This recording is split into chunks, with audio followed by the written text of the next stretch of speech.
So what do you think was the most important thing that you learned about Jesus of Nazareth that grasped, that got your attention, that made you say, okay, this is what's going on here? Well, I think there's one central claim, right, of all of Christianity that matters more than any other claim. It's the claim of the resurrection. Because Paul tells us this in 1 Corinthians 15. If this isn't true, well, then there's no authority in the voice of, first of all, it's all a lie. Because every claim related to Jesus centers on his deity as demonstrated by the resurrection. Look at the preaching of every apostle in the book of Acts. It's all going to come back to that foundational event, the resurrection, and that they were eyewitnesses of that resurrection, which he did make, as Peter says in Pentecost, many signs, wonders were performed by Jesus, including the resurrection, which demonstrated that this is the man predicted by the Old Testament. So it all comes down to that. And so for me, it all came down to that. It's like we always say, Frank Turk and I say this a lot, that if you're somebody who rises from the dead, I have a tendency to pay attention. That is the truth of what separates Jesus from other historic wise teachers. And that's what, for me, it all came down to really working on this one issue. I would never have been open to the idea that anyone in history could ever rise from the grave. And around what year did this kind of take place? Well, I was 35, so it was 96-ish. So did you draw upon scholars, or was this you sat down and only applied your method? Like, we now have just an overabundance. I mean, there's there's Lee Strobel that you mentioned, there's Frank Turk, there's just a whole slew of people that we can turn to. Like Gary Habermas has come and spoken to a group by our college. And I think we've come to understand more about the transmission of the gospel and just different argumentation that have gone out of vogue and then come back in, and new ones that have been made. Were there people that you relied upon on, or was this kind of you sat down and you just applied the method that you describe in stuff like cold case Christianity? Yeah, so I can honestly say that back in 96, I know that Lee's book had just come out, maybe a couple of years earlier. I wasn't familiar with it. The Case for Christ. Yeah, I just didn't know about it. He was actually about a year later on our staff at Saddleback Church, at the church where I was attending. But I just didn't know much about his book in time to really. And I think really, if you look at that book, it kind of started an explosion of apologetics, because all of the people who he introduced in that book, I think, were largely unknown at the time, or were just starting to really become known in the popular imagination. Mm-hmm. And his interviewed people now, everyone knows who those folks are. Yeah. Maybe it was just me being a non-Christian, that I just didn't know that there was a whole field of work out there. I didn't even know Josh McDowell, evidence that demands a verdict. Yeah. I just didn't have access to those resources. I knew, though, the template that I use to determine if an eyewitness is reliable. And so you'll see in my book, I think I might refer to it to some experts in the book, but really the book doesn't do that. I'm also extremely, and I'll just tell you guys this, and I tell it to a lot of people. If you got a PhD behind your name, that doesn't have a lot of weight for me. Only because in my criminal trials, both sides will trot out somebody with letters behind their name, speaking about the exact same piece of evidence in front of the jury. And both people who have letters behind their name will say that the best inference is exactly the opposite from the first guy. So it turns out that if you just rely on experts, we ask the jurors to go back to what it is they are talking about. So for me, the most it would have been helpful, I think, is if I'd have known who these experts were, so I could be pointed back to what it is they were talking about. Because in the end, I asked jurors to go back to the evidence. Remember, this expert's just giving you his inference from the evidence, but you get to make your own inference from the evidence. You don't have to agree with that expert on either side.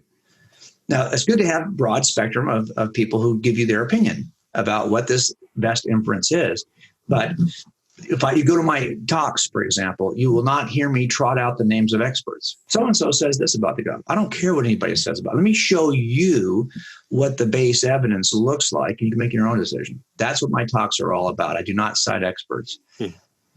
And so when you were doing your investigation, you looked at the primary source document, the scriptures, my guess is, to kind of make your own decision with regard to what it was saying, right? Is that what I hear you saying? And I did this also with the Book of Mormon, because I did not have, I had my family, when they saw me becoming interested, my dad's not a believer, he's an atheist, but my dad's second wife is a Mormon. And I have 6 half brothers and sisters, all raised LDS. And one of them started to go, hey, here's a Book of Mormon. So I went out and bought the entire quad, which is the Old and New Testament, Book of Mormon, Doctrines and Covenants, for a great price. And I read through all of it, applying the same methodology to the Book of Mormon that I was applying to the New Testament. As a matter of fact, I read the Book of Mormon before I read the Old Testament. So I had to really kind of sift. I wasn't sure what if either of these made any sense.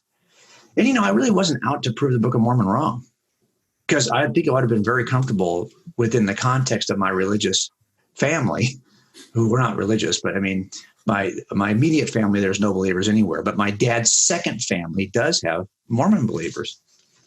I would have been more than happy to join them. Not true. So I couldn't jump in. But would you ever consider writing a book on what you did with the Book of Mormon too? I've written a chapter on a book by Eric Johnson on how to witness to Mormons, in which I kind of walk through. And I've got a blog article on my website at coldcasechristianity.com that's very extensive, that just talks about the system as it's applied to the Book of Mormon. And so you can get a chance to see why you would, I don't know why anybody. But again, when you ask most Christians why they are a Christian, they don't tell you they went through this process to become a Christian. I bet you probably less than 1% of Christians went through any kind of evidential process to determine Christianity was true. Yeah. The vast majority will tell you they became Christians because they were raised that way, or they had an experience that demonstrated for them that Christianity was true.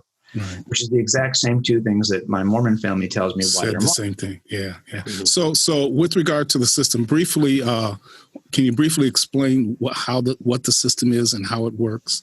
Well, we have jury instructions in California that help jurors determine if a witness is telling the truth and could be considered reliable. And it's like 13 questions that we allow jurors to think about as they're listening to witnesses. They just break down into 4 categories, and here they are. Number 1, was the witness really there?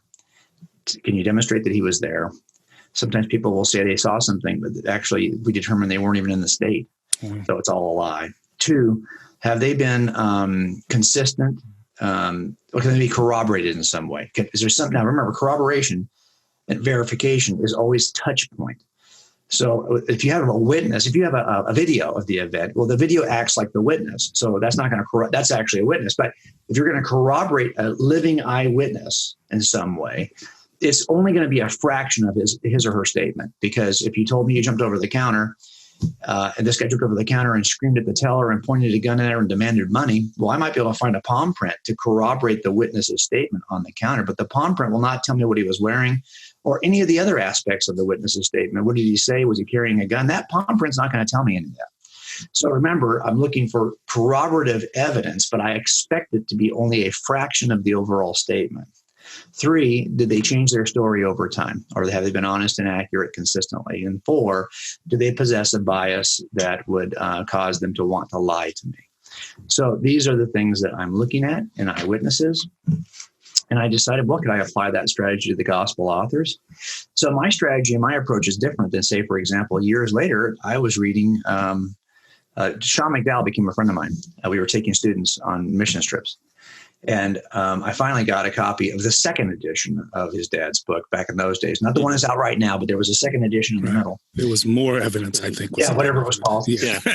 I got that. And I saw, and I've worked with Josh and Sean, and I've seen the approach they take. They'll talk about, well, how many manuscripts do we have? What is the distance between the event and the first man? None of that stuff matters to me. Eyewitnesses come down to those 4 things.